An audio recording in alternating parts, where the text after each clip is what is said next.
మన ఆత్మకు జీవమును పోసే మాట. దేవుని మాటలలో జీవం ఉంటుంది. మా ఇంట్లో మేము నాకు న్యూస్ పేపర్ చదివి బాగా అలవాటు. న్యూస్ పేపర్ చదివితే మా భార్య కోప్పడుతుంది. ఎందుకు కోప్పడుతుందంటే ఆ పేపర్లో జీవం ఉండదండి అంటుంది. ఏమంటుంది? అన్ని నిజాలే రాస్తారు కానీ దాంట్లో ఏముండదు, జీవం ఉండదండి అంటుంది. మీరు నమ్మండి, ఆ మాట చెప్పినప్పటి నుంచి నాకు కూడా అదే కదా అనిపించింది. కొన్ని లోకంలో సీరియల్స్, కథలు, సినిమాలు అన్నీ ఉంటాయి. వాటిలో అవి కాలక్షేపానికి పనికి వస్తాయేమో కానీ ఆత్మ సంబంధంగా ఎలాంటి వాటి ద్వారా మనకు మన ఆత్మకి ఎలాంటి క్షేమము ఉండదు. న్యూస్ పేపర్లన్నీ నిజాలే ఉంటాయి కానీ అందులో ఏముండదు, జీవం ఉండదు. ఇంకొన్ని కాలక్షేపం ఇస్తాయి, వాటిలో ఏముండదు, ఆత్మకు క్షేమము ఉండదు. ఆత్మకు క్షేమము, ఆత్మకు జీవం ఇచ్చే ఒకే ఒక సంగతి ఏంటంటే దేవుని వాక్యం. ఈ వాక్యం ఎప్పుడైతే మనకు కొన్నిసార్లు మన ఆత్మీయ స్థితిని బట్టి వాక్యం అర్థమవుతుంది.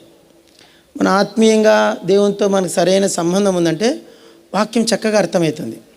దేవునితో మనకు సరైన సంబంధం లేదనుకో కొంత కష్టం, మనకంత కొంచెం కష్టంగానే ఉంటుంది. అయితే దేవునితో మనకు సరైన సంబంధం ఏర్పడినప్పుడు మరలా తిరిగి ఆత్మ రివైవ్ అవుతుంది, మళ్ళీ నూతనపరచబడుతుంది, తాజాపరచబడుతుంది.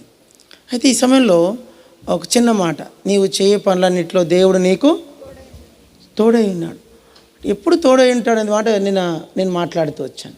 బైబిల్ ఎక్కువ మనకు పదం వాడబడుతుంది. ఏం పదము? అబ్రహాము దేవుడు, ఇస్సాకు దేవుడు, యాకోబుది. ఎందుకు 3 పేర్లు రైమ్స్ లాగా ఉంటాయి, అబ్రహాం, ఐజక్, జేకబ్. అయితే మనకు వాళ్ళ ముగ్గురు Abraham begot Isaac begot Jacob. Abraham ఇస్సాకును కనను, ఇస్సాకు యాకోబును కనను. కాబట్టి వారి పితరులని మనకు అర్థమవుతా ఉంది. అందుకే మనకు మాట ఉంటుంది, మా పితరుల సమాధులు ఉన్న దేశం అని ఆ దేశానికి పేరంట. కాబట్టి ఆ పితరుల స్వాస్థ్యము అని కూడా పదం వాడబడుతుంది. కాబట్టి పితరులు వాళ్ళు మనతో మాట్లాడుతున్నారు. ఈ బైబిల్ అంతా ఎందుకు రాయబడింది అనేది మనం ఆలోచిస్తే కొరింథీయులకు పౌలు రాస్తాడు, ఇవన్నీ కూడా మనకు బుద్ధి కలగడానికి దృష్టాంతములుగా రాయబడినాయి. మనము ఇప్పుడు చాలా మటుకు కొన్ని విషయాలు మనకు గైడ్ అంటే మనం నడిపించేవాడు అవసరం. ఎవరైనా బాగా నడిపిస్తే మనం ఎంత దూరమైనా వెళ్ళిపోవచ్చు. నాకు ఈ విషయం, మేము చదువుకునే దినాల్లో ఇంటర్మీడియట్ తర్వాత బీటెక్ ఉంటుందన్న సంగతి కూడా తెలియదు మాకు. ఇంటర్ తర్వాత నేను 88, 89 ఇంటర్మీడియట్, అప్పుడు ఇంటర్ తర్వాత బీటెక్ ఉందన్న సంగతి కూడా మాకు ఏనాడు మా టీచర్స్ చెప్పలే.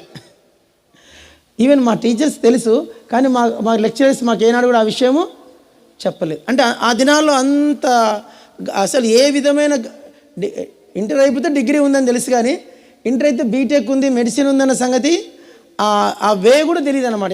ఎక్కడ అప్లికేషన్ చేసుకోవాలో కూడా తెలియదు. అంటే దాని అర్థం ఏంటంటే గైడ్స్ లేరు అప్పుడు మాకు. అయితే జీవితంలో చాలా మటుకు చాలా జీవితాలు బాగుపడాలంటే ఒకటే సింపుల్, మనకు గైడ్స్ ఉండాలి. ఏముండాలా?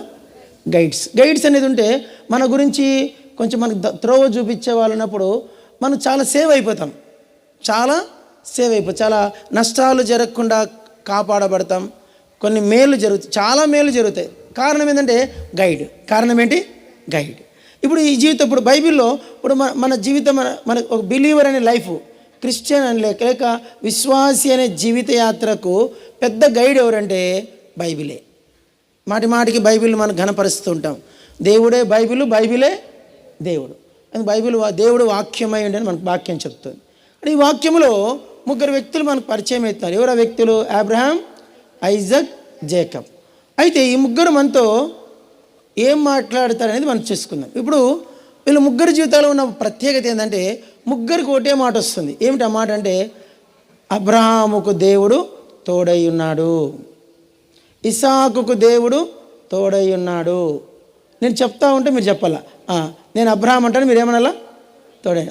అబ్రహాముకు దేవుడు గుడ్, ఇస్సాకుకు దేవుడు, యాకోబుకు దేవుడు, మోషేకు దేవుడు, యెహోషువకు దేవుడు, దావీదుకు దేవుడు తోడై ఉన్నాడు. యేసుక్రీస్తు వారికి దేవుడు తోడై, అపోస్తలుడైన పౌలుకి దేవుడు తోడై ఉన్నాడు, అపోస్తలులకి దేవుడు తోడై ఉన్నాడు. ఈరోజు నీకు కూడా దేవుడు ఏం కావాలా? తోడై ఉండాల. ఆ మదర్ తెరీసా ఆమె ఆరంభ దినాల్లో 1940s అనుకుంటా, 1940s 30 to 40 ఆ మధ్య కాలంలో ఆమె ఇండియాకు వచ్చింది ఒక మిషనరీగా. ఆమె యాక్చువల్గా ఒక రోమన్ క్యాథలిక్ సంస్థలో నన్నుగా వర్క్ చేస్తూ ఉన్నింది. అయితే దేవుడు ఆమెను సేవకు పిలిచాడు. అప్పటికి హెబ్రోను సహవాసం ఇవన్నీ తెలియదు ఆమెకు. అయితే దేవుడు ఆమెను సేవకు పిలిచినప్పుడు ఎలా సేవ చేయాలంటే ప్రభు ఆమెకు చూపించాడంట. ఏం చూపించాడంటే నశించే ఆత్మల కొరకై నువ్వు బయలుదేరు అన్నాడంట. సరే ఎట్లా సేవ చేయాలా అనే దాని మీద ఆమె ఇంకా క్లారిటీ రాలే. సరే ఆమె వెళ్ళి సంస్థ పెద్ద యజమానితో చెప్పిందంట, నేను వెళ్ళి సేవ చేస్తానంటే ఇది సేవ కాదా అన్నారంట. లేదు లేదు దేవుడు నాకు చూపెట్టాడు, నన్ను సేవకి వెళ్ళమంటున్నాడంటే ఎక్కడికి వెళ్తాడు, కలకత్తా చూపిస్తాడని ప్రభు చెప్పాడంట. మదర్ తెరీసా చెప్పి కలకత్తా చూపిస్తాడు. కలకత్తాకి వెళ్తానంటున్నావు, మరి నీ దగ్గర ఎంత డబ్బు ఉంది అన్నారంట. అప్పుడు ఆమె జోబిలోంచి ఆమె పాకెట్లో నుంచి ₹3 తీసిందంట. ఎన్ని రూపాయలు? నిజంగా ఏంటంటే అందరూ ₹3 ఉన్నాయంట. ఎగ్జాక్ట్లీ ₹3 ఉందంట. అప్పట్లో ₹3 అంటే ఇప్పట్లో ఒక 3,000తో సమానం. ఇప్పుడు అప్పట్లో ₹3 అంటే ఇప్పుడు 3,000తో సమానం, ఇంకా ఎక్కువ తక్కువ.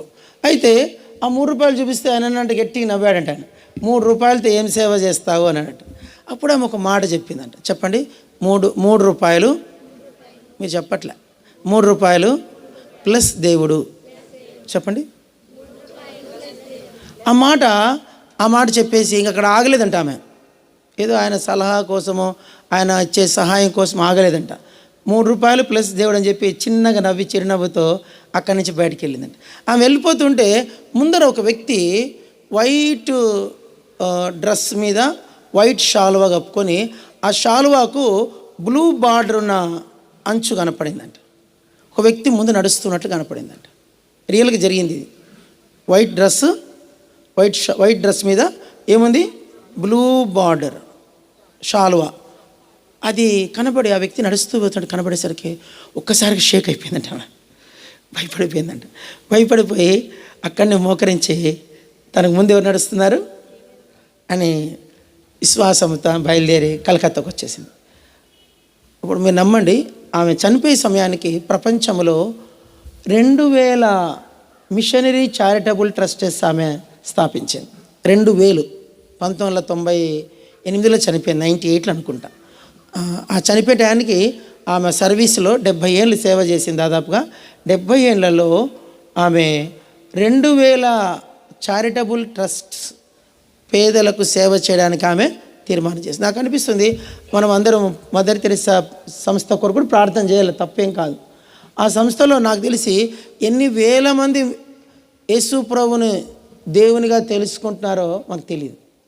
ఆమె జీవితం అంతా ఒక మాట ఏంటంటే మత్తయి సువార్త 5:16 అక్కడ ఏముంటుందంటే, జనులు మీ వెలుగును చూచి దేవుని మహిమపరచునట్లు వారి ఎదుట మీ వెలుగు ప్రకాశింపనేడు. మత్తయి 5:16 అని అర్థం ఏంటంటే, జనుల ద్వారా దేవునికి మహిమ కలగాలంటే వారి ఎదుట మనం ఏం చేయాలంట, వెలుగును ప్రకాశింపజేయాలంట. వెలుగు చూపించు.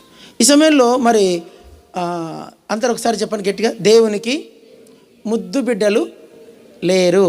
చెప్పండి. మీరు సౌండ్ చక్కగా పనిచేయట్లే. దేవునికి ఎవరు లేరంట? మనకు ముద్దు బిడ్డలు ఉంటారు, మన కులపోళ్ళు, బంధువులు, మన పిల్లలు అంటే మనం ప్రేమిస్తాం. ఎర్రగా బుర్రగా ఉంటే ప్రేమిస్తాం, అందంగా ఉంటే ప్రేమిస్తాం. కానీ దేవునికి అవన్నీ లేవంట. దేవునికి ఏ భేదము లేదు, అందరూ సమానమే. మరి మదర్ తెరీసాను వాడుకున్న దేవుడు నిన్నెందుకు వాడుకోడు? అందరు చెప్పండి ఒకసారి. బక్సింగ్ గారి కొరకు దేవుడు దోషి రక్తం ఎక్కువ కార్చాడు. నిజమా? ఏమండి మీరు అబద్ధం చెప్తారు, నిజం చెప్తున్నా. బక్సింగ్ గారి కొరకు యేసు 2 దోసులు రక్తం ఎక్కువ కార్చాడు. ఏమండి ఏమన్నా శుభాకరణ? లేదు. బక్సింగ్ గారి కొరకు 2 దోసులు రక్తం ఎక్కువ కార్చాడు యేసు. నిజంగానా? మరి ఆయన కొరకు నీ కొరకు సమానంగా రక్తం కార్చినప్పుడు మరి ఆయన అంత సేవ చేశాడు, నువ్వెందుకు సేవ చేయలేకపోతున్నావు? నీ సేవ ఏంది ఇట్లుంది, ఆయన సేవ ఏంది అట్లుంది? మదర్ తెరీసా సేవ అట్లుంది, నీ సేవ ఏంది ఇట్లుంది? ఇక్కడ ఏదో తేడా ఉంది. ఇప్పుడు వెల ఒకటే సమానమైన వెల చెల్లించినప్పుడు మరి నీ పరిచర్యలో ఇంత తేడా ఉంది ఎందుకు? ఆయన పరిచర్యలో అంత తేడా ఉంది ఎందుకు? ఎక్కడో పొరపాటు జరుగుతూ ఉంది. ఎక్కడో మిస్టేక్ జరుగుతూ ఉంది. మన విజన్ చక్కగా లేదు, మన చూపు చక్కగా లేదు. మన భౌతికమైన నేత్రాలు కానీ ఆత్మీయంగా మన నేత్రాలు ఎలా ఉన్నాయో తెలియదు మనకు. ఈరోజు మీరు ఒక విషయం రూఢి చేసుకొని పోవాలా. దేవుడు నాకు తోడై ఉన్నాడా లేదా? అందరు చెప్పండి, తోడై ఉన్నాడా? ఆయన అందరికీ తోడు ఉండాలని కోరుకుంటాడు. కానీ ఇక్కడ కొంచెం సమస్య ఉంది. పాపిని ప్రేమిస్తాడు కానీ పాపాన్ని ఆయన ప్రేమించాడు. తెలుసా విషయం మీకు? పాపిని ఆయన ఫుల్లీ ప్రేమిస్తాడు, పాపాన్ని మాత్రం. ఈరోజు ఎంతమంది బైబిల్ చదువుకొని వచ్చారు? సార్ బైబిల్ చూపించండి. బైబిల్ చదువుకొని వచ్చిన వాళ్ళు, నేను పాట పాడమని చెప్పాను, నేను ఎంచుతా. బైబిల్ ఈరోజు చదువుకున్న వాళ్ళు, ఈరోజు చదివారా? ప్రేమ్ కుమార్ చదివావా? యశ్వంత్ గుణవంత్ చదవలేదా? మధ్యాహ్నం మళ్ళీ అడుగుతాను, లేకుంటే నీకు అన్నం పెట్టేది లేదు. బైబిల్ చదివితే నీకు మధ్యాహ్నం అన్నం, సాయంత్రం. కాబట్టి దేవుడు మనకు తోడుగా ఉండండి. కొన్ని రూల్స్ ఉన్నాయి ఆయనకు, కొన్ని రూల్స్ అండ్ రెగ్యులేషన్స్ ఉన్నాయి. నియమములు లేకుండా ఏ ఉద్యోగము, దానికి ఒక నియమం ఉంటుంది. బైబిల్కి ఒక నియమం ఉంది, రక్షణకు ఒక నియమం ఉంది, పరలోకానికి ఒక నియమం ఉంది, భూలోకమంత్రికి ఒక నియమం ఉంది. నియమం అందుకే నేను చెప్పాను, ఆయన నియమించిన కట్టడలో ఏదియు దానిని అతిక్రమించదు. కీర్తన 148 ఆ మాట ఉంది. నేను చదివాను, ఆల్రెడీ చదివాను, ఒకసారి చదివితే చాలు. కాబట్టి దేవుడు నియమించిన కట్టడలో ఒక కట్టడను ఏది కూడా మరి నువ్వు ఎందుకు అతిక్రమిస్తున్నావు?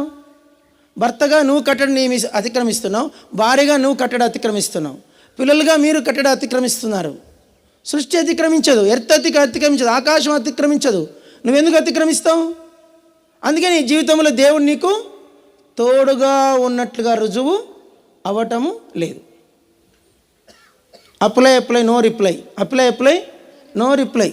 నాకు తెలిసి చాలామంది దాదాపు 5-6 సార్లు మెడిసిన్ ఎంట్రన్స్ రాసి నీట్ ఇంకా రాదని కూర్చొని ఆఖరికి మామూలు చదువుకోవడం, నర్సింగ్లు పోతారు. ఎందుకు? లక్షలు పోసారు వాళ్ళ అమ్మా నాన్న. కారణం ఏంటంటే వాళ్ళు చదవాల్సినంత రోజుకి 8 గంటలు చదివితే రాదు, అదే నీటు 14 గంటలు చదివితేనే వచ్చేది. పర్ డే 14 hours నీట్ కూర్చుంటేనే, అట్లా 3 ఏళ్ళు కూర్చుంటే వస్తుంది అది. నువ్వు రోజుకి 2 గంటలు 3 గంటలు చదివితే ఆ నీట్ సీట్ రాదు నీకు. దానికి నియమం ఉంది, దానికి రూల్ ఉంది. నాకు రాలేదని చెప్పి ఎడితే నువ్వు మూర్ఖుడు అని అర్థం, ఫూల్ అని అర్థం. నువ్వు చదవలేదు కాబట్టి నీకు రాలే. దేవుడికి ముద్దు బిడ్డలు లేరు. ఊర్లు మారుతాయి, పట్టణాలు మారుతాయి. మారాలంటే రూల్ ఏంటంటే ఇక్కడ దేవుని కొన్ని కట్టడాలు ఉన్నాయి. ఆ కట్టడ ప్రకారం నువ్వు నడుచుకోవాలా. నువ్వు నడుచుకున్నప్పుడు దేవుడు ఎందుకు బైబిల్లో ఒక మాట ఇస్కియా అంటాడు, పలకండి. ఇస్కియాకి దేవుడు చెప్పాడు, ఇస్కియాకి క్యాన్సర్ వచ్చింది. ఏమొచ్చింది? క్యాన్సర్ వచ్చింది, వీపుకి పెద్ద క్యాన్సర్. బైబిల్లో క్యాన్సర్ వచ్చే వాళ్ళు చాలామంది ఉన్నారు. ఉజ్జియాకి ఏమొచ్చింది?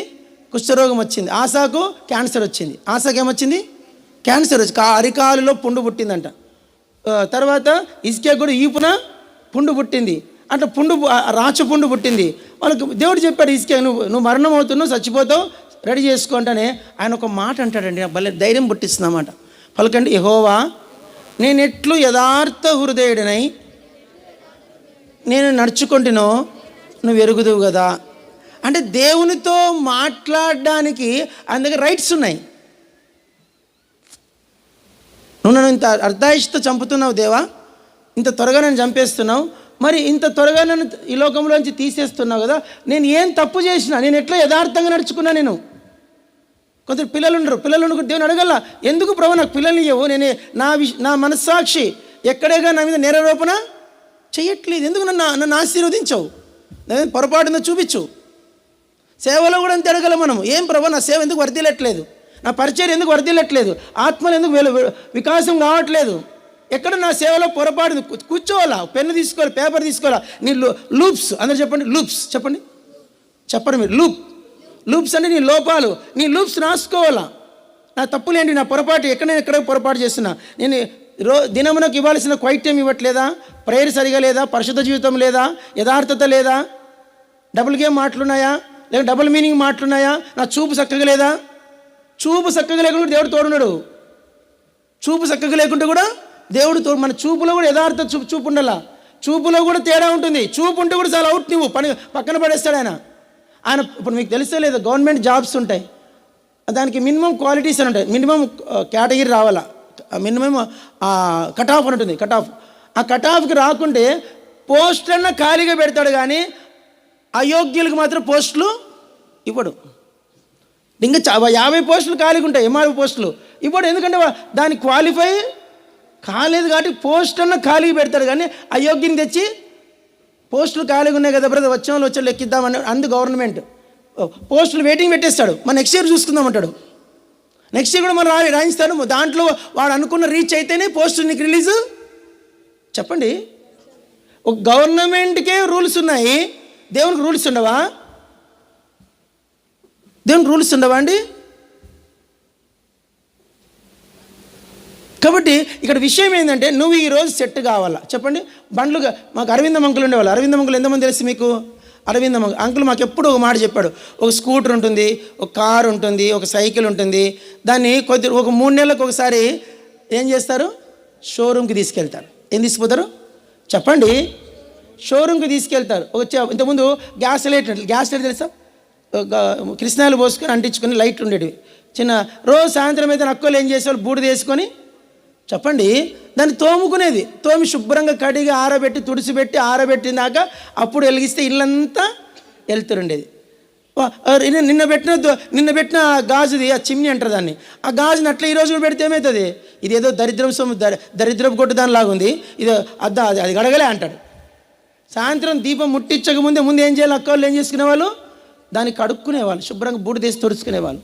మరి ఆత్మీయ జీవితంలో 60 ఏళ్ళు 30 ఏళ్ళు 40 ఏళ్ళ విశ్వాసి అంటున్నాము, మనం కడుక్కునేదే సరి చేసుకునే గ్యారేజ్కి వచ్చేదే లేదు. నువ్వు గ్యారేజ్కి రాకుండా నువ్వేం విశ్వాసివి? నేను బాగున్నా అనుకుంటున్నావు, ఎవరికి కావాలో నీ బాగుతున్నావు. అందరు చెప్పండి, మంచోళ్ళందరూ, మీరు బలకపోతే చెప్తాను మీకు, మంచోళ్ళందరూ సచ్చి నరకానికే పోతారు. చెప్పండి అందరూ అన్నమాట. ఎవరికి కావాలో మంచోళ్ళు? నీకన్నా మంచోళ్ళు బాపనోళ్ళలో ఉన్నారు, నీకంటే మంచోళ్ళు సాయిపులలో, నీకంటే మంచోళ్ళు ఆ యొక్క మార్వాడిస్లో ఉన్నారు. మీరు హైదరాబాద్కి రండి, చూపిస్తా. కోటి దగ్గర ఉస్మానియా హాస్పిటల్, మెటర్నిటీ హాస్పిటల్. సాయంత్రం అయితేనే మార్వాడిస్ టాటా మ్యాజిక్లకి ఫుడ్ తీసుకొని వచ్చి ఆ హాస్పిటల్ గేట్ దగ్గర ఫుడ్ ఫ్రీగా పెట్టేసిపోతారు. మనం పెట్టము, మనకు విశ్వాసులకే పెట్టము. పాస్టర్ వస్తే భూ పెట్టాం మనము. అంత దరిద్రమైతాను ఆత్మీయంగా. సేవకుడు ఇంటికి వచ్చి అన్నం పెట్టకుండా పంపించే విశ్వాసులు 90% ఉన్నారు. తిన్నావా సచ్చిన అడగరు. సేవకుడు ఇంటికి వస్తే కూడా టయానికి భోంచేయండి బ్రదర్ సచ్చిన అడగని వాళ్ళు విశ్వాసులు 90% ఉన్నారు.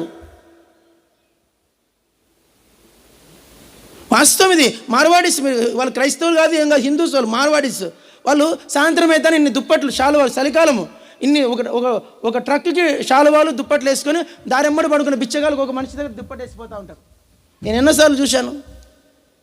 మనకు సేవకుడు వస్తే కనీసం ఆయనకు ఒక చేయి కడుక్కునే కూడా మనము ఇవ్వాలంటే ఎన్ని రకాలుగా ఆలోచిస్తాం.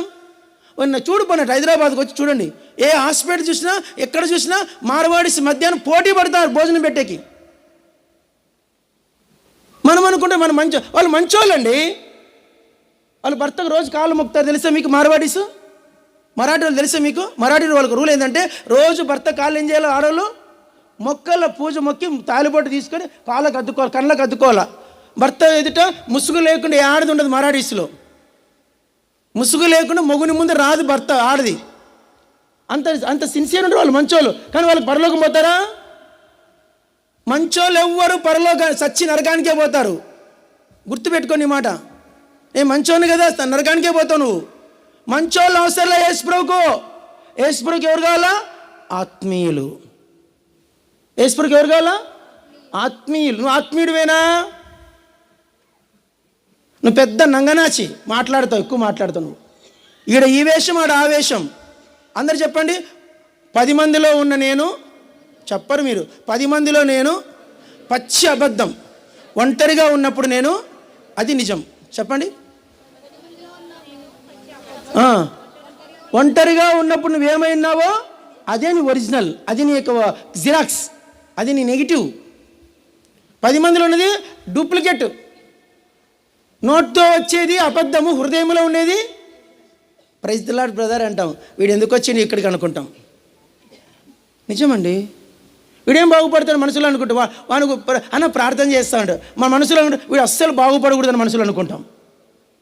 బయటికేమో ఒక సిస్టర్ ప్రార్థన చేస్తాం సిస్టర్ అంటారు. లోపల మాత్రం వీడు పొరపాటు కూడా బాగుపడకూడదని మనసులో అనుకుంటాం. వాస్తవం ఇది. 99% ఇదే ఉంది క్రిస్టియానిటీలో. ఇంకెక్కడి నుంచి వస్తుంది? దేవుడు ఎప్పుడు తోడుకుంటాడు నీకు? దేవుడు అంత సులభంగా మనిషిని నమ్మడు. చెప్పండి, మనుషులు దేవుడు అంత సులభంగా నువ్వు నమ్ముతావు, నేను నమ్ముతా. మన గాయిదోలం, తెలంగాణ భాషలో గాయిదంటే పిచ్చోడని. మన గాయిదోలు త్వరగా నమ్ముతాం మనుషుల్ని. దేవుడు నమ్మడు. దేవుడు ఒక మనిషిని నమ్మాలంటే ఆయన 3 మాట చెప్పండి: పరిశీలన, పరీక్ష, పరిశోధన. చెప్పండి. పరిశీలన అంటే అవుట్ లుకింగ్, పరీక్ష అంటే ఇన్నర్ లుకింగ్, పరిశోధన అంటే రీసెర్చ్. పరిశోధన అంటే ఇంగ్లీష్లో డిస్కవరీ. ఏంది? డిస్కవరీ. మొత్తం దానిలో రూట్కి వెళ్ళిపోవడం. పరిశీలన అంటే పైన చూడడం. పరిశీలనలో తెలవాలా, పరిశీలనలో కరెక్ట్గా ఉండాలా, పరీక్షలో కరెక్ట్గా ఉండాలా, పరిశోధనలో కూడా. దావీదు చెప్పిన మాట: నన్ను పరిశీలించుము, నన్ను పరీక్షించుము, నన్ను పరిశోధనలో గుడ్డు సున్న వస్తుంది మీకు అందరికీ. ఏమనుకో, ఎప్పుడో 4 మార్కులు 0 పడతాయి.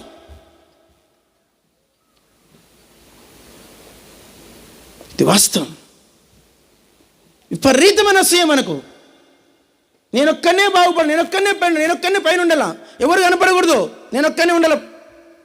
ఇందుకే భక్సింగ్ గారు లేడే. భక్సింగ్ గారు కాన్వికేషన్ దినాల్లో కూర్చొని 30 years ముత్తునాయకం తెలిసి మీకు? ముత్తునాయకం అన్న ముత్తునాయక కాన్వికేషన్ మెసేజ్ ఇచ్చేవాడు. భక్సింగ్ గారు కూర్చొని జీజానికి మెసేజ్ ఇచ్చేవాడు. భక్సింగ్ గారు కూర్చొని బదరు ఫ్లాగ్ గారికి ఇచ్చేవాడు. భక్సింగ్ గారు కూర్చొని బదరు జీజాన్ గారికి ఇచ్చేవాడు వాక్యం. భక్సింగ్ గారు కూర్చొని యవనస్తులందరికీ వరుస పెట్టి ఇచ్చేవాడు. జాక్పునన్కి ఇచ్చేవాడు భక్సింగ్ గారు. జాక్పునన్ కాన్వికేషన్ స్పీకర్ అండి. వీళ్ళు చేసి రాజకీయాలకు వెళ్ళిపోయాడు ఆయన. జీజాన్ అన్న వీళ్ళు చేసి రాజకీయాలకు వెళ్ళిపోయాడు. సహవాసం అంత డేంజర్ ఉంది క్రైస్తత్వంలో. ఆ దినాల్లోనే ముదురులు ఉన్నారు, ఇప్పుడేం లేక. వీడు ఎట్లొచ్చి వీడిని ఎల్లగొట్టే దాకా నిద్రపోరు సేవకులే. క్రమాలు మాట్లాడతారు. క్రమం గొప్పదా, నీతి గొప్పదా? చెప్పండి, క్రమం గొప్పదా, నీతి గొప్పదా? క్రమం అంటే ధర్మశాస్త్రం. క్రమం అంటే ఏంటండి? యేసుప్రభు సిలువ వేసింది ఎవరు? ధర్మశాస్త్రమే. ఎవడికి కావాలి ధర్మశాస్త్రం? ధర్మశాస్త్రం కొట్టివేయబడింది. ధర్మశాస్త్రం దేవుడు మూసివేశాడు దాన్ని. కృప కావాలి ఇప్పుడు. మనం కృప తెలుసుకునే వరకు దేవుడు మనకు తోడుగా ఉండడు. నువ్వు కృప ఎరుగుదువా? కాబట్టి అది కృప ఆరంభం నుంచి ఉంది. చెప్పండి, ఆ కృప ఎక్కడి నుంచి ఉంది? ఆరంభం నుంచి. నోవా చేత నువ్వు కృప పొందినవాడు. నోవా ఏం పొందాడంట? కృప పొందాడు. చాలా అద్భుతమైన మాట ఇది. లోతు అంటాడు, నీవు నన్ను దయ చూపించి నా ఎడల నీకున్న కృపను ఘనపరిచితివి. ఎవరన్న మాట ఇది? లోతు. అప్పుడు లోతు దినాల్లో కూడా కృప ఉంది. నోవా దినాల్లో కూడా కృప ఉంది. కృప ముఖ్యము. ధర్మశాస్త్రం పట్టుకుని చక్కగా నరకానికి పోతావు, గుర్తుపెట్టుకో. ధర్మశాస్త్రం పట్టుకొని చెప్పండి ఎక్కడికి పోతావు? ధర్మశాస్త్రమును ఆధారం చేసుకొని ఒక్కడు కూడా పరలోకానికి పోడు. బైబిలే చెప్తుంది. ఎందుకు? ధర్మశాస్త్ర విషయాలు మనం అందరం అపరాధులముగా తీర్పు తీర్చబడి తిమి బైబిల్ చెప్తుంది.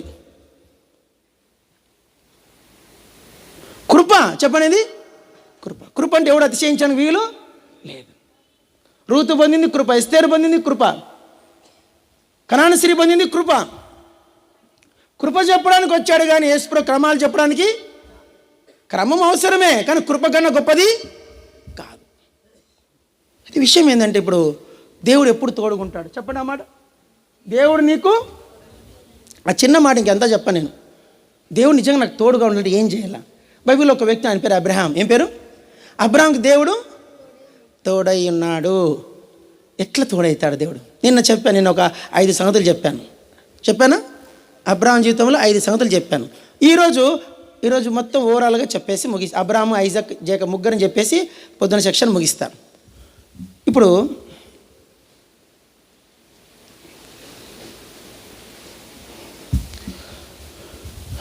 బైబిల్లో అబ్రహాంకు దేవుడు 10 మార్లు ప్రత్యక్షమాడు. ఎన్నిసార్లు?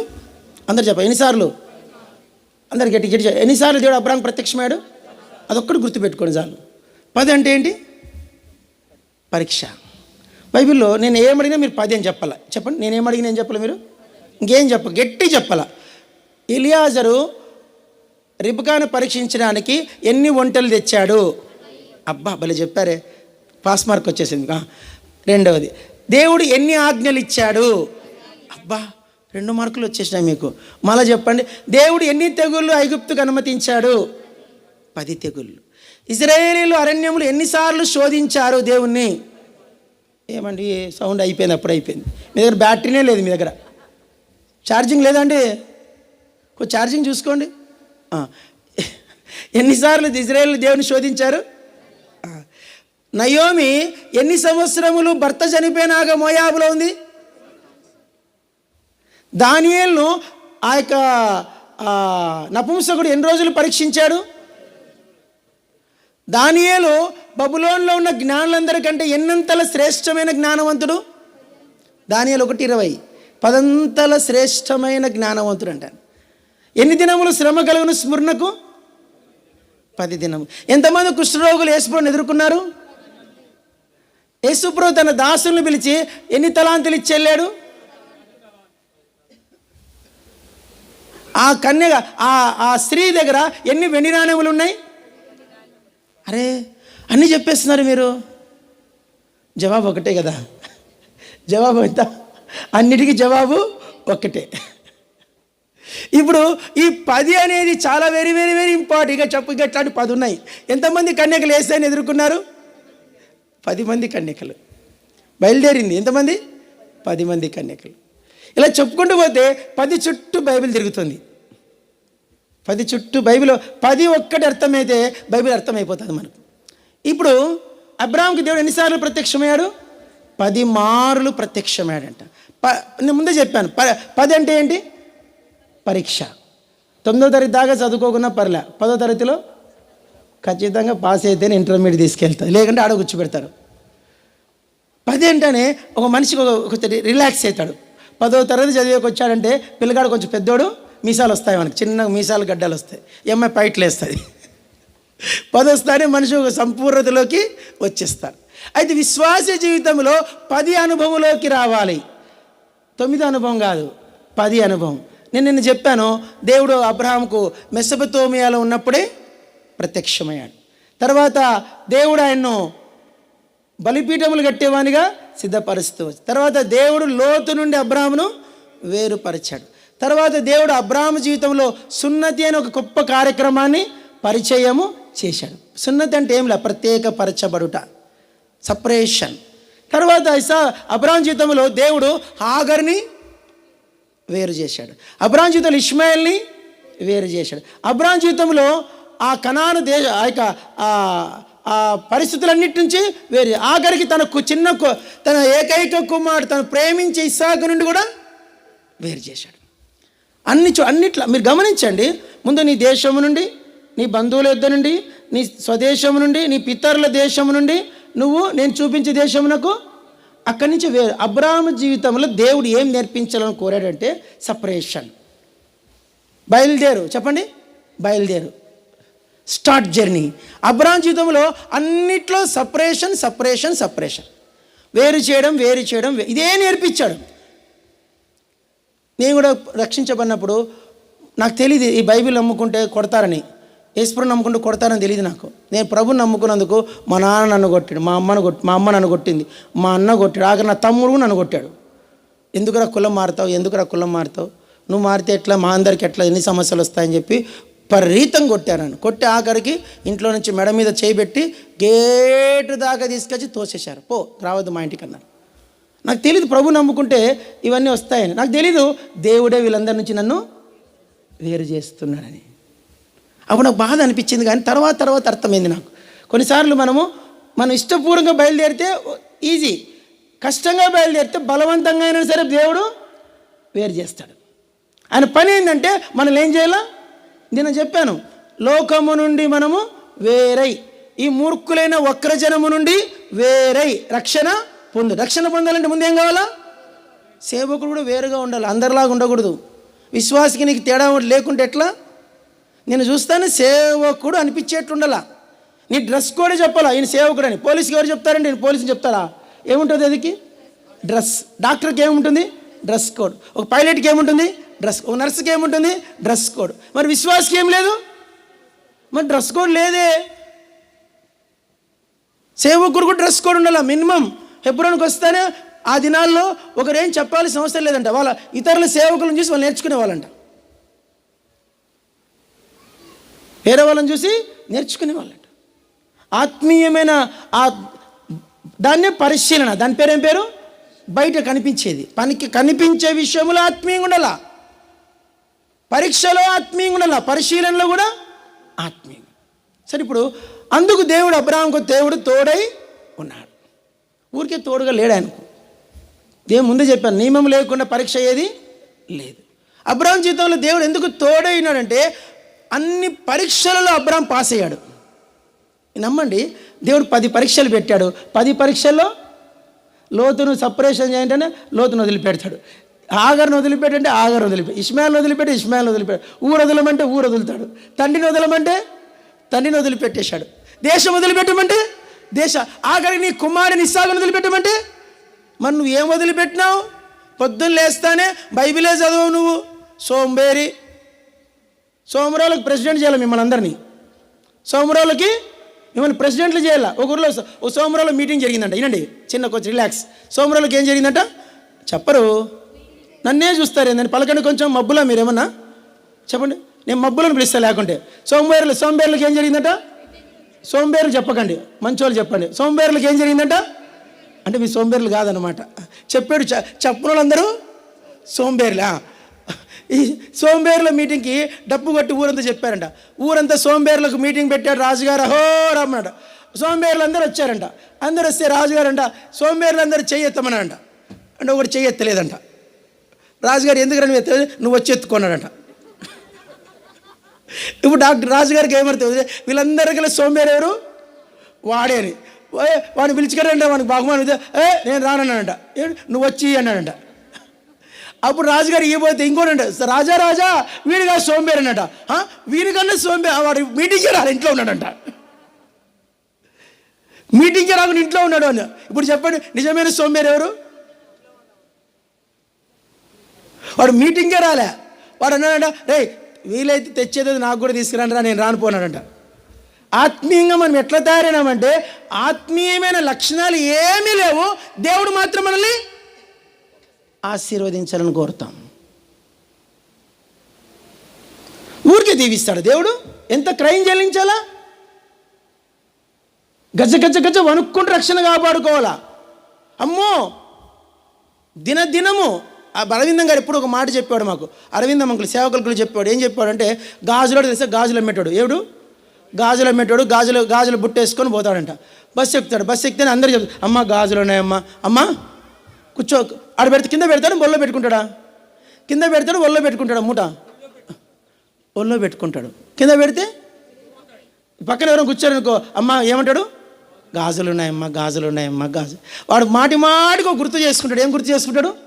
నా దగ్గర గాజులు ఉన్నాయి, పగిలిపోతాయమ్మా. విశ్వాసి ఎట్లా కాపాడుకోరు రక్షణను? అమ్మో ఈమెతో మాట్లాడితే ఈమె పెంట నాకు పూస్తుందేమని మనం ఏం చేస్తాం? మాట్లాడితే పెంట అంటుకుంటుంది. మాట్లాడితే నువ్వు సొసైటీ ట్రస్ట్ అంటారు. అది అవుట్. పెంట పెద్ద పెంట, అది అంటుకుంది అందరికీ.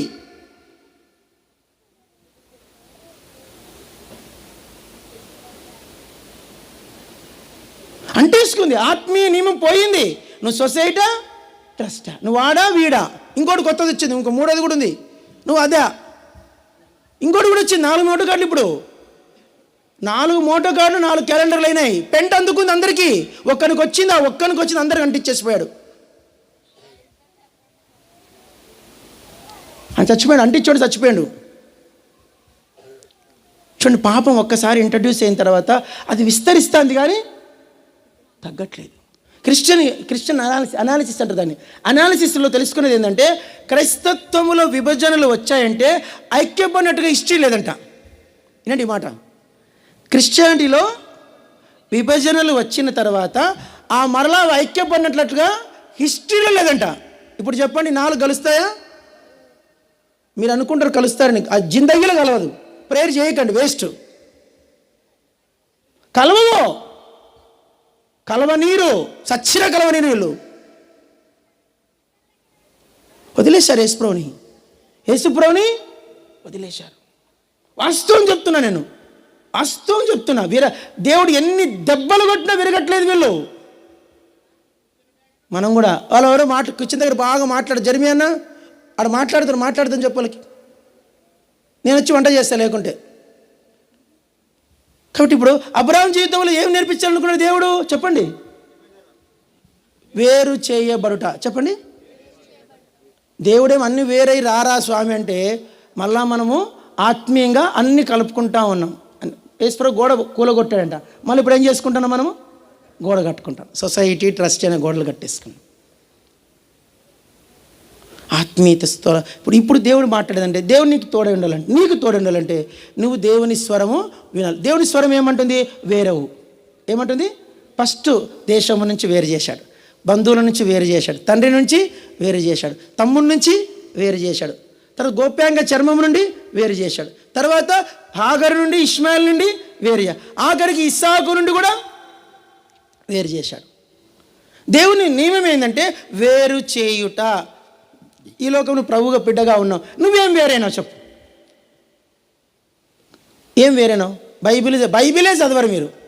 ఏం మాట్లాడతాం మీతో? బైబిల్ చదివిన వాళ్ళందరూ ఇంటికి పంపించారు. మీకు మీటింగే పెట్టద్దు అసలుకి. ఎవరైతే రక్షించబడి సంవత్సరమైనా బైబిల్ పూర్తి చేయలేదంటే మిమ్మల్ని మీటింగ్లో కూర్చోబెట్టకూడదు, మిమ్మల్ని వెళ్ళగొట్టాలి. మిమ్మల్ని ఒకసారి వెళ్ళగొడితే మళ్ళీ సార్ బుద్ధి వచ్చి ఇంకోసారి బైబిల్ చదువుతారు. మీరు పనికిరారు. మీరు నిజం చెప్తున్నా, ఈ మాట నిజం చెప్తున్నా. మీరు దేవుని వాక్యం వినేకి మీరు గారు అన్ఫిట్. దేవుని వాక్యం వినేకి మీరు అన్ఫిట్. రోజు భార్యాభర్తలు, సేవకులు కూడా చెప్తున్నాను, కలిసి భార్యాభర్తలు ప్రార్థన చేసుకోరు. సేవకులే. సత్యవేదం తెలిసిన ఖమ్మం సత్యవేదం అన్న ఆయన భార్య అక్క వాళ్ళిద్దరు ప్రొద్దున లేస్తానే 40 నిమిషాల నుంచి 1 అవర్ వరకు కలిసి ప్రార్థన చేయండి బయటికి రారంట. వాళ్ళు నియమం చేస్తున్నారంట. అందుకు ఆయన 25 సంఘాలు కట్టాడు ఖమ్మంలో. 25 అసెంబ్లీస్ ఉన్నాయి ఆయనకు. ఆయన చెప్పిన మాట మీకు తెలిసిన పాల్ యాంగ్చోని సౌత్ ఆఫ్రికాలో సేవకుడైన ఆయన సంఘానికి 20 లక్షల మంది వచ్చే సంఘాలు 3 ఉన్నాయంటే ఆయనకు. 20 లక్షల మంది వచ్చే సంఘాలు. అలాంటి సంఘానికి ఆయన భార్యతో ఖచ్చితంగా రోజు గంట ప్రార్థన చేస్తారంట. ఈరోజు నేను చెప్తున్నాను, సేవకులారా మీకు చెప్తున్నాను, మీ భార్యతో మీరు ఇద్దరు కలిసి ప్రార్థన చెయ్యకుండా మీరు సేవకు బయలుదేరారంటే లూసిఫర్ వెళ్ళినట్లు లెక్క, దురాత్మతో వెళ్ళినట్లు లెక్క. కలిసి భర్తతో భార్య నీకు ఎంత పనున్నా సరే అమ్మ మీకు వస్తే 1 అవర్ ప్రార్థనలో ఉంటాం, ఆ సమయం మీ పనులన్నీ అయిపోయిన తర్వాత సరే దినములో రోజు భార్య భర్త కలిసి గంటైనా ప్రార్థన చేయకుండా మీరు బైబిల్ బాగా చేయడానికి మీకు అనుమతి లేదు. ఏం చేస్తారు పోయి సేవ? మీరు ఎవరికి కావాలి నీ సేవ? సేవ గొప్పదా, క్రైమ్ గొప్పదా? చెప్పండి. సేవ చేసే వాళ్ళు చాలా మంది, క్రైమ్ చెల్లించే వాళ్ళు లేరు. ఒక్కరోజు కూడా కలిసి భార్యాభర్త ప్రార్థన చేయకుండా మీ బైబిల్ బ్యాగ్ మీరు ముట్టడానికి మీకు అర్హత లేదు. ఈ రోజు నుంచైనా మారాలి. మీరు వేరు చేయబడకుండా దేవుడు మీకు తోడుగా ఉండడం అనేది ఇంపాసిబుల్. థియేటర్ గారిని ఒక ఆయన ఉంటాడు, తెలిసేలేదు మీకు, థియేటర్ అంకుల్. ఆయన ఒక మాట చెప్తాడు. ఆయన రక్షించబడిన దినం నుండి ఈ దినం వరకు, ఇప్పుడు ఆయనకి 75 ఏళ్ళు 80 ఏళ్ళు ఉన్నాయి. ఆయన ఒక మాట చెప్పాడు, ఏనాడు మీటింగ్లో నిద్రపోయింది తెలియదంట ఆయనకు. అది ప్రేయర్ మీటింగ్ కానీ, బైబిల్ స్టడీ కానీ, ఏ మీటింగ్ అయినా సరే ఆయన మీటింగ్లో నిద్రపోయింది ఆయన తెలియదంట. ఈరోజు దినాలు సేవకులు నిద్రపోతారు, సేవకురాలు నిద్రపోతారు మీటింగ్లలో. ఆత్మీయమైన జీవము లేదు, రోషం లేదు. అబ్రహాం మాట్లాడేది ఏంటంటే నేను వేరైపోయాను, నేనేమైనాను ఇక్కడ నిన్నటి దినం ఆల్రెడీ చెప్పాను ఇవన్నీ. మళ్ళీ ఇప్పుడు జస్ట్ నిన్న రాని వాళ్ళ కోసం ఈరోజు చెప్పిన కొన్ని హెచ్చరికలు. ఇది మెసేజ్ కాదు, ఇంతసేపు చెప్పింది నిన్నటి యొక్క రివిజన్. నిన్నటి యొక్క చెప్పండి ఏంటి రివిజన్. ఇప్పుడు 2వ సబ్జెక్ట్లోకి వెళ్దాం. ఎవరా వ్యక్తి? ఐజాక్. ఎవరా వ్యక్తి? ఐజాక్. చదవండి, బైబిల్ తీయండి, అందరు తీయండి, బైబిల్ తీయండి. సోంబేరులు తీయకండి, సోమరోలు కానోలు బైబిల్ తీయండి. సోంబేరులు బైబిల్ మూసిపెట్టి జిప్ వేసుకొని కూర్చోండి. ఆదికాండం 26 చదవండి. 26వ అధ్యాయం 28వ వచనం చదవండి. ఆదికాండం 26 అందరు చదవండి.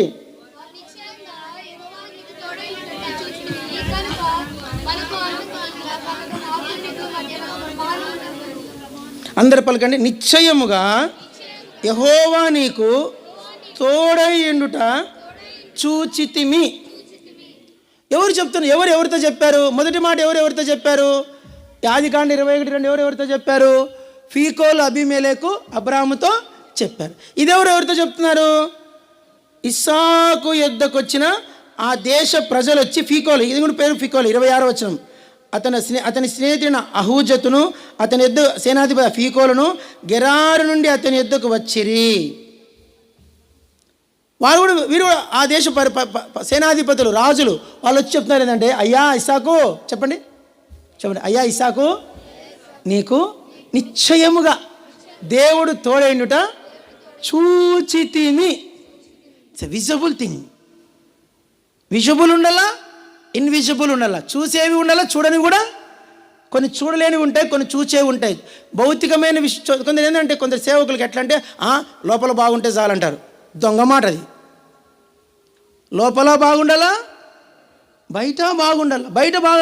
బయట శుభ్రంగా ఉండాలా. నెహ్రూ తెలుసా? జవహర్లాల్ నెహ్రూ, ఇందిరాగాంధీ వాళ్ళ ఆయనకు ఈ బ్యాడ్ స్మెల్ అంటే పడదంటారు. ఆయన కారు ఎక్కాడంట. కారు ఎక్కితే కారు డ్రైవరు టైం లేక నిన్న వేసుకున్న సాక్సులు వేసుకొని ఎక్కిండంట. ఇంక అర్థమైందా? సాక్సులు రోజు మారుస్తారు, వారానికి ఒకసారి మారుస్తారా? రోజు మార్చు సాక్సులు వేసుకుంటే తెలుస్తుంది. నిన్నటి సాక్సులు ఈరోజు వేసుకొని పోతే క్లాస్ అంతా గబ్బు కొడుతుంది. ఈ సాక్స్ నిన్న టైం లేక ఆ సాక్సులు తీయకుండా నిన్న సాక్సులు వేసుకుని కారు ఎక్కినట్ట. ఎక్కితే నెగురు ఎక్కడ చచ్చిన వాసన వస్తుంది అన్నట్టు. అప్పుడు గుర్తుపడి కారు ఆపాడంట. నీ సాక్సులు తీయండి సార్, ఫర్గివ్ మీ సార్ అన్నట్టు. చీ తీసేసి పడేసి, ముందు అది పడేసి. ఒక్కరోజు సాక్సులు తీయకుంటేనే మన దగ్గర దరిద్రం వస్తుంది. ఒక్కరోజు స్నానం చేయకుండా భౌతికమైన దుర్వాసన వస్తుంది. ఇప్పుడు ఆత్మీయమైన జీవితంలో ఎంత మురికి పట్టున్నారో మీరు అందరు చెప్పండి. ఒక మాట గట్టి చెప్పండి. ఒప్పుకోనని పాపం, క్షమింపబడని పాపం. చెప్పండి. అందరు తెలుగు చెప్పండి. అప్పుడే ముప్పు. నీకు కనుక నేను 2000 అప్పు ఇచ్చాను అనుకో, ఈ క్షణం నుంచి స్టార్ట్ అవుతుంది నీకు నాకు. నిజం. అప్పుడే. ఎంతమంది అప్పులు చేసేది అలవాటు పడి చేయొద్దండి. అప్పులు ఉన్న వాళ్ళందరూ చేయొద్దని ఒకసారి ఎత్తరా మీరు? అట్లే ఉండిపోతే అప్పులు అయితే ప్రార్థన చేస్తే పోతాయి. ఇప్పుడు చేయొద్దండి, అప్పులు చేయొద్దని మీకు ప్రార్థన చేస్తాం. దేవుడా, ఈ అప్పులు ఉన్న వాళ్ళందరూ దేవుడు క్షమించి వాళ్ళు గృహస్థ నుంచి విడిపించును గాక, చేయించండి. ఈ రోజు నుంచైనా మీరు అప్పులు చేయడం. ప్రభువుని బైబిల్ చెప్తుంది, అప్పు చేసిన వాడు అప్పిచ్చిన వానికి దాసు. ఒక సేవకుడికి అప్పులు ఉన్నాయి బైబిల్లో. ఎలీషా శిష్యుల్లో ఒక శిష్యుడికి ఏమంటే అప్పులు ఎక్కువై వాడు అప్పులతో చచ్చిపోయిందంట. చచ్చిపోతే అప్పులలో చేంజ్ చేశారు, ప్రవక్త కుమారులను బానిసలుగా తీసిపోయాక వచ్చారు. చాలా డేంజర్ అండి అప్పు. విశ్వాసీ జీవితంలో భౌతిక అప్పులు ఎంత డేంజరో, ఆత్మీయమైన అప్పు కూడా ఉంది. అదే పాపం. దాని పేరే పాపం. మనం తెలియక ఎన్ని పాపాలు చేస్తున్నాము. తెలిసి మీకు రూల్ తెలుసో లేదో, లా ఇండియన్ కాన్స్టిట్యూషన్ లా ప్రకారము ఒక తప్పు తెలిసి చేసిన శిక్ష అంతేనంట, తెలియక చేసిన శిక్ష అంతేనంట. మీకు అడగండి, లా అని అడగండి. తెలిసి చేసిన నేరమే, తెలియక చేసిన నాకు తెలియదంటే ఒప్పుకోదు గవర్నమెంట్. నేను మొన్న దుబాయ్కి పరిచర్యకి వెళ్తే ఆడ 4 యవనస్తులు ప్రార్థన చేయమని అడిగారు. ఏం బాబు అంటే వాళ్ళలో డ్రైవరు, మన దేశంలో డ్రైవరు తాగకూడదు, లోపల కూర్చొని తాగినా ఏమందు గవర్నమెంట్, పక్కన వాళ్ళకు తాగిన వాళ్ళని ఏమందు, డ్రైవర్ మాత్రం తాగకూడదు. ఇండియాలో ఫారిన్ దేశాల్లో ప్యాసింజర్స్ కూడా తాగకూడదు. ప్యాసింజర్స్ వాళ్ళు వీకెండ్ కోసం అని పోయి అందరూ తాగి పండుకుంటే కారు ఎక్కారు, దారిలో పోతారు, పోలీసులు పట్టుతారు. ఫైన్ ఎంత తెలుసా? మనిషికి 2 లక్షలు ఇండియన్ కరెన్సీ ప్రకారం. మనిషికి 2 లక్షల చిల్లర ఫైన్ కట్టుకుంటే వీసా పాస్ క్యాన్సిల్, జైల్లో పడేస్తారు తీసుకెళ్ళి. అందుకని మాకు తెలియదంటే నీకు ఎవడు తెలుసుకోవద్దన్నాడు చట్టాన్ని. నువ్వు తెలుసుకోకుండా వచ్చింది తప్పు నీది ఇండియాకు, ఆ దేశానికి. ఇక్కడ బైబిల్ ఏం చెప్తుందంటే ప్రతి చిన్న తప్పులు. ఇస్సాకుకు దేవుడు తోడై ఉన్నాడు. ఎందుకు తోడని మనం ఆలోచిస్తే అందరూ ఒక లక్షణం ఉందంట. అందరు చదువు, మత్తయి సువార్తలో ఉంటుంది అన్నమాట. మత్తయి 12 తీయండి.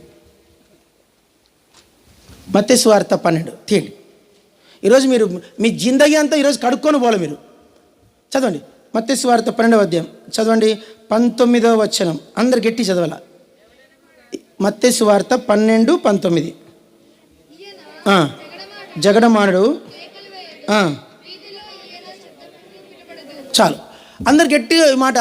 ఈయన జగడమాడడు, కేకలు వేయడు, వీధులలో అయిన శబ్దం ఎవనికి?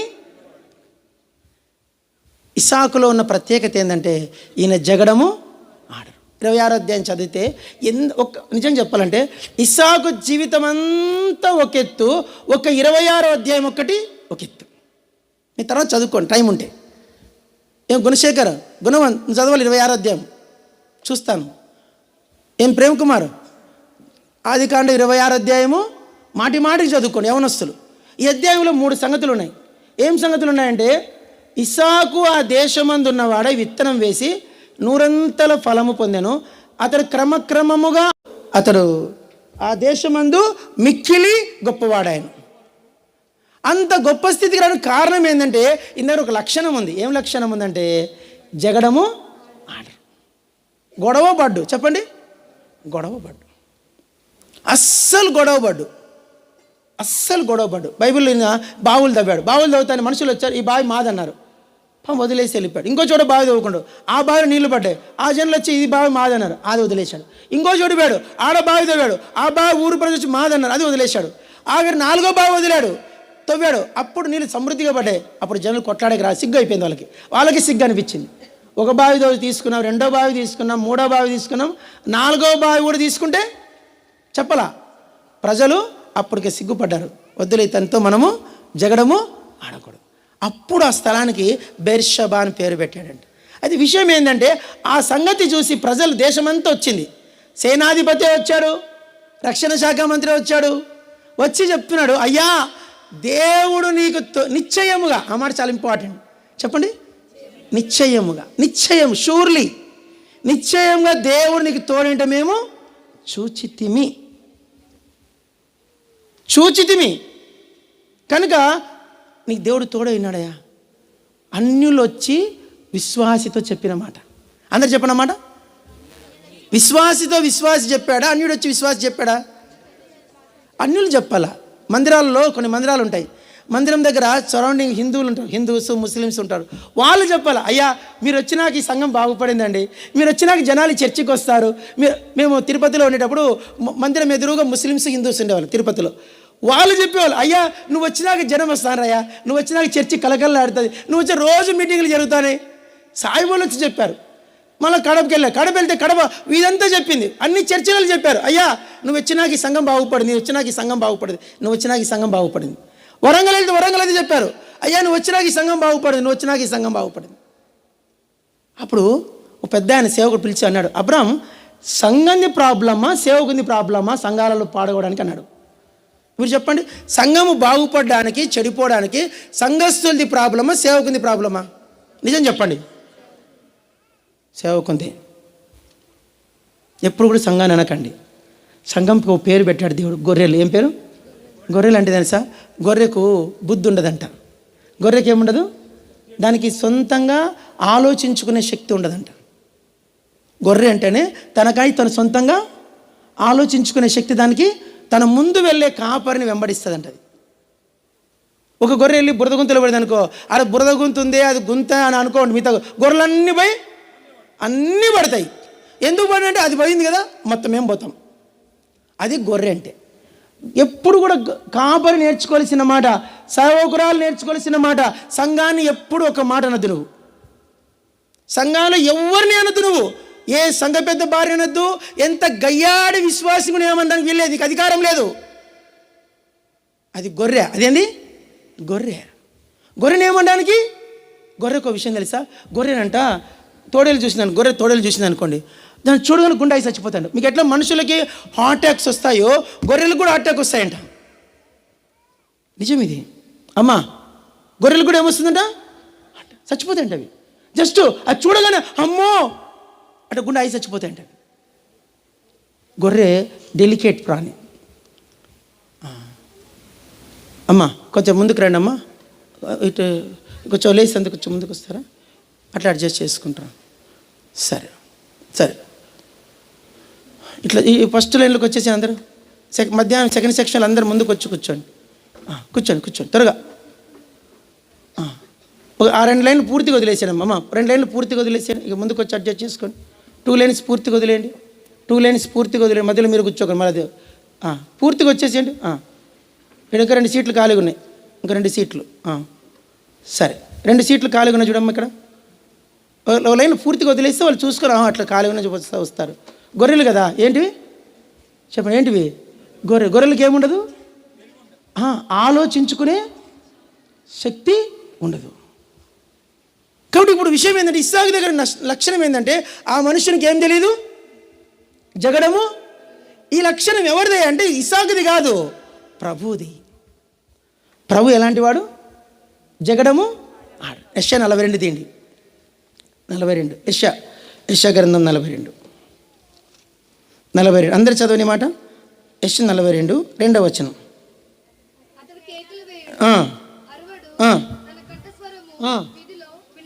ఇదే మాట మత్తయి సువార్త 12లో మత్తయి సువార్తికు రాశాడు. ఏం రాస్తున్నాడు? ఆయన జగడమాడు, కేకలు అరువడు. ఇక్కడ ఆ మాట తర్జుమా విచ్చేసింది పరిశుద్ధాత్ముడు. ఎందుకో ఇక్కడ ఆయన కేకలు వేయడు, ఆయన అరువడు, ఆయన శబ్దం వీధులు ఎవరికి సంఘంలో చెప్తున్నాయి మాట. సంఘాలు ఎందుకు బాగా చెడిపోతాయి తెలుసా? ఓ సేవకుడు సంఘానికి పోయాడు. వినండి, 1500 ఉన్న సంఘానికి పోయాడు ఒక సేవకుడు. వినండి, పేరు చెప్ప, సంఘం పేరు హెబ్రోను సంఘమే. 1500 మంది వచ్చేవాళ్ళు సంఘానికి. ఒక సేవకుడు పోయాడు, 400 చేశాడు దాన్ని. ఇంకో సేవకుడు, నిజం చెప్తున్నా, 400 సంఘానికి పోయాడు, 30 మందిని చేశాడు ఆ సేవకుడు సంఘాన్ని. ఆ సేవకుడు ఫోన్ చేసి అంటాడు, ఏమన్నా నువ్వు ఇక్కడ ఎవరికి గిఫ్ట్ ఇచ్చేది నేర్పించలేదు నువ్వు? సేవకుడు ఫోన్ చేసి అడిగింది నన్ను. 30 మంది ఉన్న సంఘాన్ని 400 చేసి ఇచ్చేసి వస్తే ఆ సేవకుడు దిగుతాను నాకు ఫోన్ చేసింది. వారం రోజుల తర్వాత ఫోన్ చేసిందంటే, ఏమన్నా నువ్వు ఇక్కడ ఎవరికి గిఫ్ట్ ఇచ్చేది నేర్పించలేదే? నిజమండి, నేనేం నేర్పించాలండి సంఘానికి? గిఫ్ట్ ఇచ్చేది నేర్పించలేదంట. వచ్చిన సేవకుడు ఆ సంఘ పెద్దలు చెప్పారు. తర్వాత ఈ సేవకుడు మా సంఘానికి వచ్చి ఫుట్బాల్ అన్నాడంట. ఏమనంట? విశ్వాసులు ఏమన్నాడంట? ఫుట్బాల్. ఎందుకు చెప్తున్నానంటే, సేవకునికైనా అదే నీతి, విశ్వాసకైనా అదే నీతి. దేవుడు ఏమంటాడంటే, నీ పొరుగువానిదగు దేనినైనా నీవు. దావీదు ఎందుకు అంత స్థితికి వెళ్ళిపోయాడు తెలుసా? తనది కానిది ఆశించాడు. అందరూ చెప్పండి. నిన్న చెప్పాను, లూసిఫర్కి లేనిది ఏంటి? తృప్తి. నిన్న చెప్పా కదండి, చెప్పలేదు నిన్న? లూసిఫర్కి ఏం లేదు? తృప్తి. దేవుడు అన్నీ ఇచ్చాడు, దానికి అన్నీ ఇచ్చాడు, సర్వం ఇచ్చాడు. దాంతో తృప్తి చెందకుండా దేవుని స్థానాన్ని ఆశించింది. ఆదాంకి ఏం తక్కువ అండి? ఆదాంకి ఏం లేదు చెప్పండి? అన్నీ ఉండి కూడా ఏం లేదు అనుకో, తృప్తి లేదు. తృప్తి లేక ఆ పండు ఆశించి ఏమైపోయాడు? పాపిగా మారిపోయాడు. విశ్వాసులకు ఏముండాలంటే, అన్నిటికంటే జంగా చెప్తున్నా ఏంటి అందరు చెప్పండి, తృప్తి లేకపోవడము కూడా. మీరు పలకరు, సోంబేర్లు పలకడే. తృప్తి లేకపోవడము కూడా ఘోరమైన పాపం. ట్రూత్. నీకు దేవుడు అన్నీ ఇచ్చాడు. నీకు దేవుడు ఏమిచ్చాడు చెప్పండి? ఏమిచ్చాడు నీకు దేవుడు? భర్తనిచ్చాడు, పిల్లల్నిచ్చాడు, భార్యనిచ్చాడు, ఇల్లు ఇచ్చాడు, పొలం ఇచ్చాడు, ఆస్తి ఇచ్చాడు, ఆరోగ్యం ఇచ్చాడు, డబ్బు ఇచ్చాడు, చస్తే 4 మోసే మనుషులు కూడా నీకు ఇచ్చాడు. నీకేం తక్కువయా?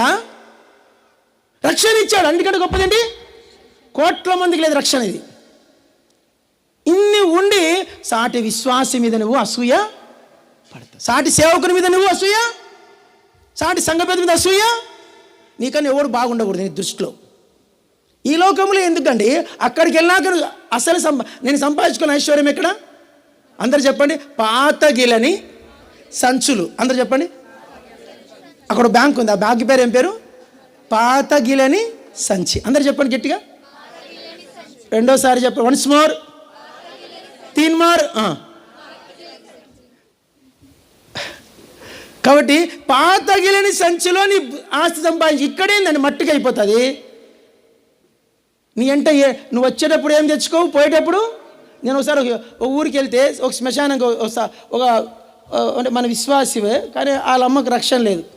రక్షణ లేకుంటే అన్న వాక్యం చెప్తున్నా సత్యవతి వాళ్ళ వినట్లే మాట 2 మాటలు చెప్పానంటే సరే సమాధికి వచ్చి వాక్యం చెప్పిన. ఆమె తల్లికి రక్షణ లేదు, కానీ కొడుకు మంచి విశ్వాసి. సరే చెప్పిన తర్వాత శ్మశానం సమాధి తీసుకుపోతారు. నేను ఎందుకు పూరజాలకు పోయినా, పోతే ఆ శ్మశానంలో ఏం చేస్తే ఆ తల్లిని బరబత్తలు చేసి బోర్ల పండబెట్టారు. వాళ్ళ పద్ధతి అదేనంట. నేను కళ్ళతో చూశాను. చచ్చేటప్పుడు ఏం తీసిపోయిందా ముసల్ది? బొక్క బొల్ల వండబెట్టి బందబెట్టారు ఆమెను. ఏం తీసిపోతాం మనము? ఇంకొక మాట చెప్తున్నా, మనం వెళ్ళేటప్పుడు అంటే అన్నారండి, విశ్వాసి ఏం తీసిపోడు, అవిశ్వాసి ఏం తీసిపోడు. యోబు అంతా చెప్పండి. యోబు అన్నమాట, దిగంబరినే వచ్చి తిని, తీయగా చెప్పాలి నాకు ఈ మాట, మీరు చేసి చెప్తారు. చెప్పండి, దిగంబరినే వచ్చి తిని దిగంబరినై మరలా నీ యొద్దకు వెళ్ళేదను. ఇప్పుడు చెప్పండి, యోబు మహారాజే దిగంబరిగా పోతే నువ్వు ఎట్లా పోతావన్నా? మీకు అర్థమైంది మాట, నా మాట దేవుని మాట. యోబు 1 మాట ఉంది, నేను దిగంబరినే వచ్చి తిని. యోబు దిగంబరిగా వెళ్ళాడంటే నువ్వేం తీసిపోతావు? సేవకుడు ఏం తీసిపోడు, సంఘ పెద్ద ఏం తీసిపోడు. మనం ఏమీ తీసుకురాలేదు, ఏమి తీసుకొని పోము. కలిగిన వాటితో తృప్తి కలిగి ఎందుకు జగడాలు వస్తాయి సంఘాలలో? దేవుడు ఎందుకు విశ్వాసికి తోడుగా ఉండట్లేదంటే, నీ దగ్గర జగడం బుద్ధి ఉంది. జగడగొండిదానా, ఒకటి జగడమాడేవాడా అని దేవుడు అంటాడు నిన్ను ఒక రోజున. ఒక్కరితో జగడమాడకూడదు విశ్వాసికి. ఈరోజు చెప్తున్నాను మీకు, నీ భార్యతో జగడమాడొద్దు, నీ భర్తతో కూడా జగడమాడ. ఊరికే భార్య 24 గంటలు పూటకత్తులే. కత్తులు ఇస్తే భర్త పొడి చేస్తుంది, భర్త పొడి చేస్తాడు, భార్య పొడి చేస్తుంది, ముగ్గురిని భర్తను. అంత కోపాలు ఉంటాయి కొందరికి. జీవితంలో భార్యతో సమాధానంగా ఉండనే చాలామంది ఉన్నారు అట్లా. నాకు తెలిసి ఎంతోమంది ఉన్నారు. ఎన్ని గొడవలకు పోయినా భార్య భర్తలు విశ్వాసులే. మళ్ళా ఇడేమో ఆరాధన రత్నవరుడు దవలవరుడు అంటుంది అక్క. ఇంటికి వెళ్ళినాక భర్త మాట ఇందే. ఒక ఆమె అంటది, నువ్వు చెప్తే నేను వింటానరా అంటది. ఏమంటది? నువ్వు చెప్తే నేను వింటానరా. నువ్వెంత, నీ జీతం ఎంత, నా జీతం ఎంత? ఆ భర్త చెప్పిన సాక్ష్యం ఏంటంటే, నా భార్య ఆరాధన చేస్తే, చెప్పండి, చిత్తూరులో ఆరాధన చేస్తే పుత్తూరులో వినపడుతుందంట. ఆయన చెప్పాడు. ఆయన చిత్తూరులో ఆరాధన చేస్తే పుత్తూరులో వినపడుతుంది, కానీ ఇంటికి వచ్చి నాకు భర్తకు భూ పెట్టదు. ఆయన కంటే ఆమె కొంచెం గ్రేడ్ ఎక్కువ. ఆమె మెడికల్, ఈయన మెడికల్. ఈయన కాంపౌండర్, ఆమె హెడ్ నర్స్. నీ జీతం ఎంతరా అంటుందంటే, నీ జీతం ఎంతరా? మళ్ళీ చర్చికి వచ్చి పుత్తూరులో మీరు వెళ్ళండి, ఇప్పటికి బతికే ఉంది ఆ ముసలమ్మ. ఇప్పటికి మందిరంలో ఫస్ట్ ఆరాధన చేసేది ఆమె. ఆయన చెప్పినాడు ఏంటంటే, ఇంతవరకు నా భార్య 40 ఏళ్లలో ఒక్కరోజు పల్లెంలో గంటలు అన్నం పెట్టలేదంట. చాలామంది ఉన్నారు. ఒక్కరుంటే చాలు సాక్ష్యం పోవడానికి సంఘానికి. జీవితంలో ఎప్పుడే కానీ, ఈరోజు నుంచి అందరూ చెప్పండి, ఈ రోజు నుంచి ఇస్సాకు వలె నా అంతరంగంలో నుంచి జగడము అనే నరమును తెంపేసుకుంటాం. చెప్పనమాట, నా అంతరంగంలో నుండి జగడమాడుట అనే నరాన్ని ఎవరితో జగడమాడకూడదు. ఒక్కరితో అన్న దేవుడు నీకు తోడుగా. ఇస్సాకుతో ఎందుకు చెప్పారు? అధ్యాయంలో సారాంశం ఏంటి? 4 బావులు తవ్వాడు. జగడము జగడము జగడము. నోరు మూసుకొని వెళ్ళిపోతావు యేసుప్రభు. ఆయనలో ఏం కనపడుతోంది? ఇస్సాకులో ఏం కనపడుతున్నాడు? ప్రభు కనపడుతున్నాడు. ప్రభు జగడము, కొట్టువారికి వీపు అప్పగించాడు నేను చెప్పానా? ఉమ్మివేయ వారికి, వెంట్రుకలు పెరికే వారికి చెంపలు అప్పగిస్తారు. మీరు ఒక్క దెబ్బ కొడితే మనం 100 దెబ్బలు కొడతాం. ఒక్క దెబ్బ కొడితే 100 దెబ్బలు కొడతాం మనం. ఒక మాట మనల్ని ఎవరనంటే 4 మాటలు అంటాం మనం. అరే అన్నాడు, నీ దగ్గర తప్పు లేదంటారండి. ఏమనండి? నీ దగ్గర తప్పు లేదంటారా? తప్పు ఉంటే అంటారండి. ఏదో ఉంటేనే, నిప్పు లేదే, చెప్పండి, నిప్పు ఉంటేనే పొగొచ్చేది. నీ దగ్గర ఉంది కాబట్టి 10 మంది నేను అంటారు. నీ దగ్గర లేనప్పుడు ఎందుకంటారు? అన్యుడు వచ్చి సాక్ష్యం చెప్పాడు, అయ్యా నీతో దేవుడు, నిశ్చయంగా దేవుడు నీతో ఉన్నాడు. ఇస్సాకు జీవితంలో దేవుడు తోడుగా ఉన్నాడు. అబ్రాహాం జీవితంలో దేవుడు 2 చెప్పాను. 3 అబ్రాహాం జీవితంలో ఎందుకు, ఒకసారి మళ్ళీ యాకోబు దగ్గరికి వెళ్ళిపోకముందు ఒక మాట.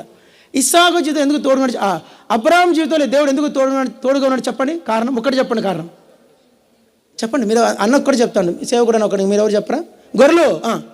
గొర్రెలు చెప్పండి.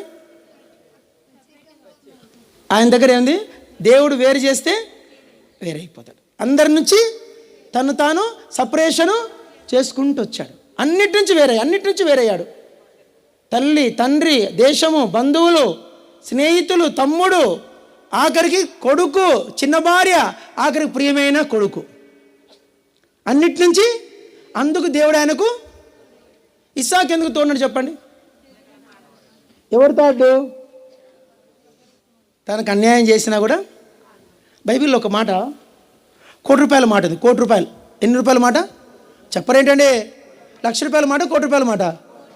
యేసు మాటలోన ఎంతో ఫలమున్నది, స్వామి మాటలోన చాలా శక్తున్నది. యేసు మాటలన్నీ కోటి రూకల మూట, యేసు మాటలన్నీ కోటి రూకల మూట, యేసు మాటలోన ఎంతో ఫలమున్నది, స్వామి మాట లోన చాలా శక్తున్నది. ₹1,00,000 మాట. ఏం చెప్పండి? ఏ మాట? ₹1,00,000. అక్కడి చెప్పండి. ఏం రూపాయలు? ₹1,00,000 కన్నా ఎక్కువే. ఈ బైబిల్ అంతట్లో ఒక్క మాట కనుక మనకు టాలీ అయిందంటే, ఎన్ని మాటలు? ఒక్క మాట, అన్ని మాటలు పక్కన పెట్టు. ఒక్క మాట కనుక టాలీ అయిందంటే నీ జీవితంలో కోట్లు కురుస్తాయి. డబ్బుదేందండి పాపిస్తుంది, వద్దన్న పరిగెత్తి వస్తుంది నీ దగ్గరికి. నువ్వు యేసు ఆజ్ఞలంట, అదే ద్వితీయోపదేశం 8వ అధ్యాయం ఉందంటే, ఈ ఆజ్ఞలన్నీ అనుసరించి నడిచిన ఎడల ఈ దీవెనలన్నీ నీ మీదికి వచ్చి, ఇంగ్లీష్లో చాలా బాగుంది, ఓవర్టేక్ అని రాశాడు. అంటే అర్థం ఏంటంటే తెలుగులో నీ మీదికి అని వచ్చింది, ఇంగ్లీష్లో నిన్ను దాటి ముందుకు వెళ్తాయంట. ఇంకా తర్జమాలో ఏముందంటే నీ మీద పొర్లి ప్రవహిస్తాయని రాశాడు. దీవెనలు ఏం చెప్పండి? ఆశీర్వాదంబుల్ మామి దా వర్షింపజేయుమిషా, ఆశతో నమ్మి ఉన్నాము నీ సత్య వాగ్దాతము. కాబట్టి దేవుని వాగ్దానాలన్నీ మన మీదకి ఎట్లా రావాలంట? వర్షము వలె పొంగి పొర్లి ఓవర్టేక్ చేసి నీ మీదకి వచ్చి నిన్ను నింపి ఎప్పుడు వస్తాయంటే ఆజ్ఞలను మనము ప్రేమించినప్పుడు.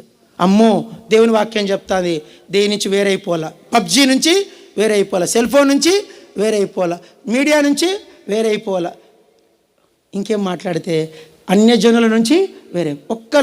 నేను ఒక చిన్న మాట చెప్తున్నా, ఒక్క రక్షణ లేని స్నేహితుడు, స్నేహితురాలు మన జీవితం సర్వనాశనం చేస్తారు. నాకు తెలిసి అట్లా నష్టపోయిన చాలామంది ఉన్నారు. మీ పిల్లల్ని కూడా దయచేసి, మీ పిల్లలు చిన్న బుడతలు ఉంటాయి కదా, ఆ బుడతల్ని కూడా అన్యులతో ఫ్రెండ్షిప్ చేయనీకండి, అన్యుల పెళ్ళిళ్ళకి తీసిపోకండి, అన్యులతో మాట్లాడనీకండి. అసలు చెప్పాలంటే కాలేజీకి వెళ్తే టైం కరెక్ట్ ఇంటికి వచ్చేలా, ఒక్కరితో అరగంట గడిపాడంటే వాళ్ళ బుద్ధులన్నీ వీనికి వచ్చేస్తాయి.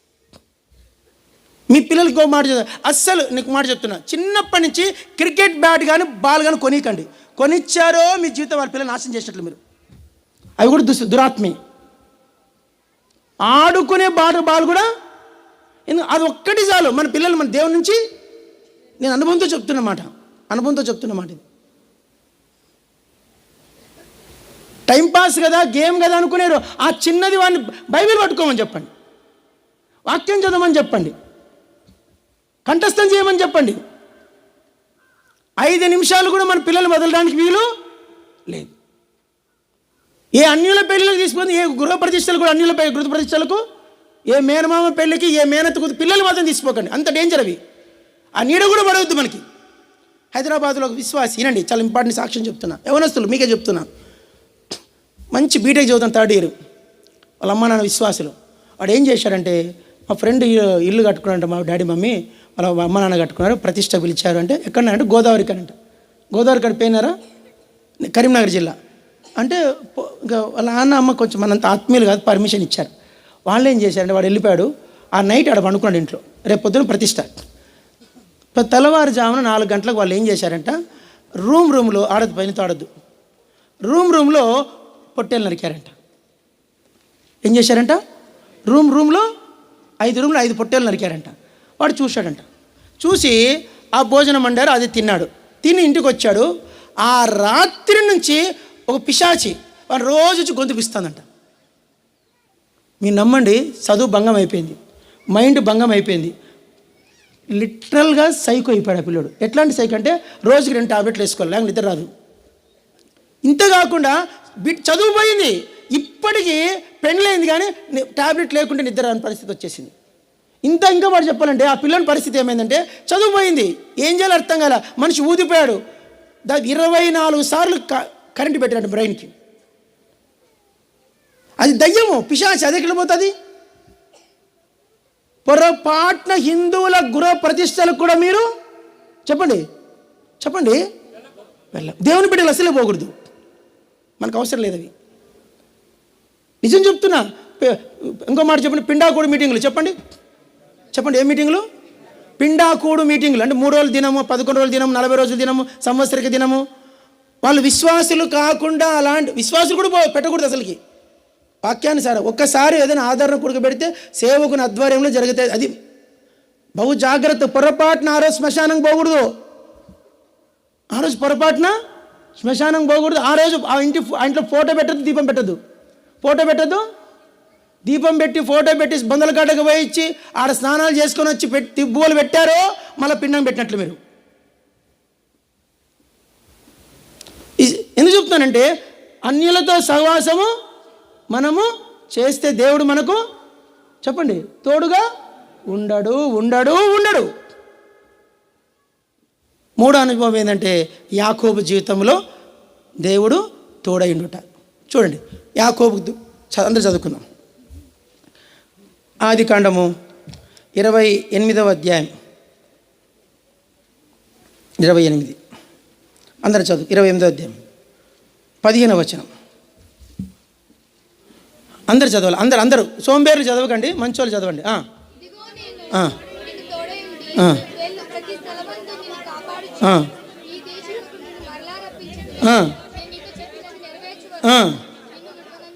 Very good. 2 చదవండి. ఆదికాండము 31వ అధ్యాయం 2వ వచనం. ఆదికాండం 31:3.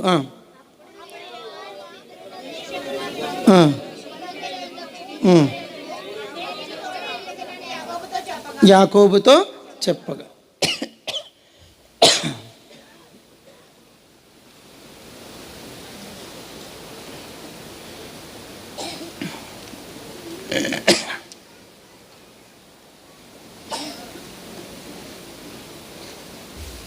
సరే, తర్వాత మనం ఈ 2 విషయాలు ఇంకొకసారి చదువు. ఆదికాండము ఇంకొక మాట 46వ అధ్యాయం చదవండి. 46వ అధ్యాయం 2వ వచనం, 2వ వచనం, 3వ వచనం. ఒక్క నిమిషం. 2, 3, 4 3 చదవాలి.